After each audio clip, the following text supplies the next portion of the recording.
Mes chers connectés, salam. Dans notre monde globalisé, l'égocentrisme est pourtant devenu une tentation irrésistible. Il est temps de changer notre mindset. Le moteur principal de ce changement que vous voulez voir dans ce monde est la gratitude. À Shukran, c'est notre mission. Découvrez qu'il est si bon d'apprendre à dire et d'aimer dire merci dans notre déjà si belle société. À vous tous, Shukran. Je m'appelle Ahmed Rayet, je suis un acteur associatif et culturel depuis mon adolescence. Je suis président de l'association Marocain Pluriel et je suis un auteur, modeste mais auteur. J'ai déjà publié 8 livres, dont un qui reste dans ma mémoire particulièrement, c'est-à-dire que c'était en collaboration avec Fatima Mernissi. Et puis là, depuis quelques jours, j'ai commencé la rédaction d'un 9e qui, si j'arrive au bout, sera une belle surprise. Qui vous voulez remercier? Une vidéo n'y suffirait pas, j'aimerais remercier tellement de monde, j'ai rencontré tellement de personnes exceptionnelles dans mon parcours, mais en fait, il faut faire un tri. Donc j'ai choisi 3 personnes à remercier. J'ai choisi de remercier tout particulièrement Monsieur André Azoulay, son épouse Katia Azoulay et Madame Rita Zniber. Pourquoi ces 3 personnes? Parce que elles ont cru en moi dès le départ. Lorsque je suis né en France, j'ai toujours vécu en France. Et lorsque j'ai décidé de rejoindre le pays de mes racines, le pays des ancêtres, ce n'était pas évident, ce n'était pas facile. Je n'avais pas les codes de la société dans laquelle j'arrivais. Et André Azoulay, son épouse Katia et Madame Rita Zniber m'ont épaulé, m'ont guidé, m'ont soutenu. Ils ont été en quelque part des facilitateurs d'intégration, si j'emploierais les termes comme ça. Monsieur André Azoulay, conseiller de Sa Majesté, son épouse Katia, plus dans l'ombre, mais une femme remarquable, et puis Madame Rita Zniber, qui est connue tant dans le monde de l'entreprise que dans le monde associatif et social. Alors, André Azoulay, avec tout son charisme, son parcours, son titre de conseiller de Sa Majesté, que j'ai rencontré lorsque j'étais adolescent en France, et qui a été quelque part un de ceux qui m'ont poussé à m'engager dans le militantisme, dans l'action associative. Et son épouse, Katia, c'est autre chose, c'est dans la discrétion et c'est d'autres rapports. Elle est là, elle m'écoute lorsque je doute, elle me soutient discrètement, elle me donne des conseils. Et puis Madame Rita Zniber qui est quelque part aujourd'hui la bonne fée de Marocain Pluriel. Sincèrement, sans elle, rien ne se ferait. Et de plus, sans elle, peut-être que j'aurais baissé les bras. Donc je voudrais remercier ces 3 personnes qui m'ont soutenu dès le départ et qui ne m'ont jamais manqué. Lorsque j'ai créé l'association Marocain Pluriel, avec 3 ou 4 autres amis, ils ont été là. Monsieur Azoulay a accepté d'être président d'honneur de Marocain Pluriel. Madame Rita Zniber a accepté d'être présidente d'honneur de Marocain Pluriel et ils n'ont jamais manqué. Ils ont toujours été présents, ils m'ont toujours soutenu, ils ont toujours été de bons conseils et je n'oublierai jamais, lorsqu'il y a maintenant je crois 15 ans, m'est venue l'idée du Ftour Pluriel, réunissant environ 300 Marocains, musulmans et juifs et chrétiens vivant sur notre sol. Personne n'y a cru. Je crois que même j'ai provoqué beaucoup de sourires et peut-être un peu d'ironie. Mais ces 3 personnes m'ont soutenu. Ils y ont cru. Ils m'ont dit vas-y, fonce. Et M. Azoulay n'a jamais manqué aucune édition du Ftour Pluriel. Croyez-moi, ce n'est pas rien.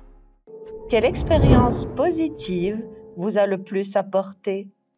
Alors, mon expérience positive, j'avoue qu'elle n'est pas banale. Lorsque j'étais encore très jeune, j'ai eu la chance de devenir membre des conseillers de 2 cabinets ministériels au moment où Lionel Jospin est devenu Premier ministre. Il a nommé Martine Aubry numéro 2 du gouvernement. Elle avait le portefeuille de l'emploi et dans ce portefeuille ministériel, il y avait l'intégration. J'avais rencontré Martine lorsqu'elle était présidente de la Fondation Agir contre l'exclusion et moi-même, j'étais président d'une association de jeunes dans mon quartier, hors la zone. On avait collaboré, on s'était connus, j'avais beaucoup d'admiration pour cette femme. Et j'ai eu la chance qu'elle m'accepte, qu'elle aussi, elle ait ce coup de, pas coup de foudre, mais presque, pour l'action que je menais. Donc lorsqu'elle est devenue numéro 2 du gouvernement, elle m'a demandé d'être conseiller à son cabinet pour les questions d'intégration. Et sincèrement, j'ai énormément appris. J'ai sûrement appris en 3 ans, 4 ans, plus qu'on peut apprendre dans une vie normale.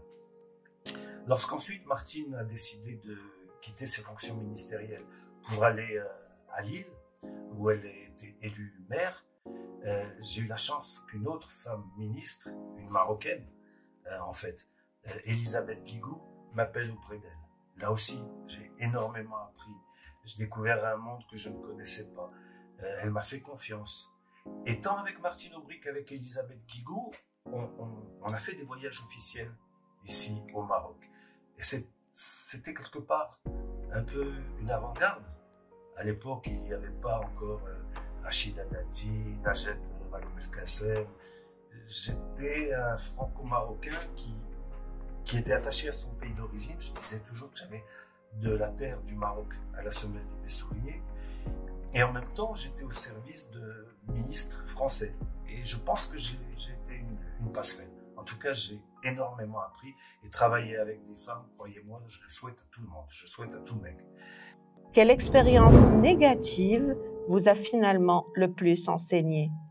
C'est plus que négatif, c'est une expérience qui m'a meurtri. Là encore, j'étais adolescent et il y a eu en France ce qu'on a appelé une vague de crimes racistes ou sécuritaires. Et dans les jeunes franco-maghrébins, c'est comme ça qu'on nous appelait à l'époque, qui ont été touchés, un jeune de mon quartier a été touché mortellement. Ça m'a énormément fait mal, meurtri, mais quelque part, sa mort n'a pas été inutile. Elle a provoqué, sa mort et celle de quelques autres, ont provoqué un sursaut dans nos âmes, dans nos esprits. Moi, en tout cas, c'est ce qui a décidé de mon engagement associatif. Pour la jeunesse, contre le racisme, contre la xénophobie, contre l'exclusion, pour le vivre ensemble. C'est de là que je date mon engagement. Et bien sûr, c'est plus qu'une expérience négative, c'est une expérience foncièrement douloureuse. Mais je m'en suis sorti par ça, par l'engagement. Et d'ailleurs, à peu près dans les mêmes temps, M. Azoulay crée une association en France, il était précurseur, qui s'appelait Identité et Dialogue, réunissant musulmans et juifs, déjà à l'époque, pour un dialogue. Et il m'avait proposé d'être membre de cette association, et ce que j'ai accepté bien sûr. Étant tout jeune, je vous assure que c'est vraiment quelque chose d'inoubliable et qui nous marque profondément. Pourquoi vous voudriez vous remercier? Je voudrais me remercier pour mon endurance et pour ma résilience. Lorsque je suis arrivé au Maroc, dans les premières années, j'ai découvert que le dénigrement était un sport national ici, que la critique gratuite, pas la critique constructive pour vous faire avancer, non, la critique pour détruire, était une pratique courante. Alors au début, évidemment, ça touche et ça peut paralyser. Moi, j'ai eu la chance, déjà parce que j'avais un entourage, parce que j'avais des amis, parce que j'avais commencé à gagner la confiance des jeunes dans les quartiers. J'ai résisté, je me suis blindé et j'ai laissé parler. Mais qu'est-ce que je n'ai pas entendu? Qu'est-ce que je n'ai pas entendu? Dans les choses les plus gentilles, c'était Ashbaïkoun, Finbaïoussel. Comme si ces gens ne comprenaient pas ce que voulait dire agir par patriotisme, par amour de son pays, sans intérêt personnel. Le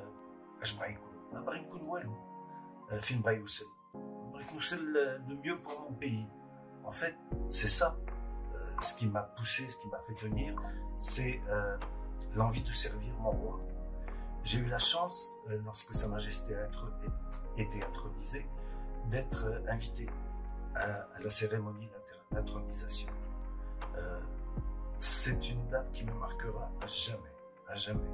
Vous savez, prêter allégeance à son roi alors qu'il vient de monter sur le trône, c'est quelque chose. Et je suis, depuis ces 25 années, lié par ce sentiment d'allégeance, de fidélité, d'affection. Et ça m'a aidé à surmonter bien des épreuves. Autre chose, j'avais l'envie profonde d'être utile à mon pays d'origine, au pays de mes ancêtres, de faire bénéficier le Maroc de l'expérience que j'avais eue en France, dans des cabinets ministériels, dans des fonctions, dans mon travail associatif, auprès de la jeunesse. Et c'est toujours ce qui m'anime, et c'est toujours ce qui me fait tenir et me pousse à continuer et à avancer. Et puis, enfin, j'ai 2 combats dans ma vie. Le vivre ensemble, la lutte contre le racisme et l'émergence de la jeunesse. Et ça aussi, c'est un moteur. Aider notre jeunesse, qui est bourrée de talent, pour qui j'ai beaucoup d'admiration, elle est résiliente, patiente, endurante, douée. Nous avons une jeunesse douée au Maroc. Et donc j'ai eu envie aussi de leur être utile, de leur transmettre des choses que j'avais apprises. Et je pense, j'espère en tout cas, y réussir. Donc voilà tout ce qui m'a aidé à tenir. Et tout ce qui fait qu'aujourd'hui encore, je ne suis pas blasé. Je suis blindé contre le dénigrement, oui, la carapace est là, la cuirasse est là. J'ai tenu le coup, mais je continue à marcher. Et puisqu'il faut réfléchir à qui on a envie de remercier, je voudrais remercier la jeunesse qui me fait confiance depuis tant d'années. J'essaie de ne pas lui mentir, de ne pas la tromper, de l'aider à se structurer. Un des objectifs de Marocains Pluriels, c'est aider les jeunes Marocains à créer leur association dans leur quartier, dans leur commune rurale, dans leur école, et ensuite de créer un réseautage où on agit tous ensemble. Donc j'espère là aussi leur être utile. Et je voudrais remercier mes compatriotes musulmans et juifs et les chrétiens qui vivent ici sur le sol du Maroc, chez nous. Ils me font confiance, j'ai beaucoup d'amis dans ces 3 communautés et nous arrivons à faire progresser le vivre ensemble, à faire en sorte que, j'aime pas le mot tolérance, mais que la reconnaissance de l'autre progresse chez nous, notamment dans les jeunes générations. Et musulmans, juifs, chrétiens, nous faisons de très très belles actions ensemble. Il est vrai que les temps sont difficiles, internationaux, mais je crois à la bonne volonté, je crois à la paix, je crois à l'amour, à l'amitié, à la fraternité. Et donc je remercie tous ceux qui, dans mon parcours associatif, m'ont non seulement soutenu, fait témoignage d'amitié et de confiance, mais avec lesquels je continue à travailler et je suis sûr que notre pays est sur la bonne voie grâce à notre roi. Merci à tous d'avoir suivi ces émouvants témoignages. J'espère qu'ils sauront vous inspirer. Un grand merci au Centre Jawhara pour leur indéfectible soutien. Et bien sûr, un grand merci à l'Académie AMA, l'Académie des Arts, des Médias et de l'Audiovisuel de Kénitra, sans qui rien n'aurait pu se faire et grâce à qui ce projet de généreuses capsules a vu le jour. À vous tous, merci et shukran. من قلب إلى القلب.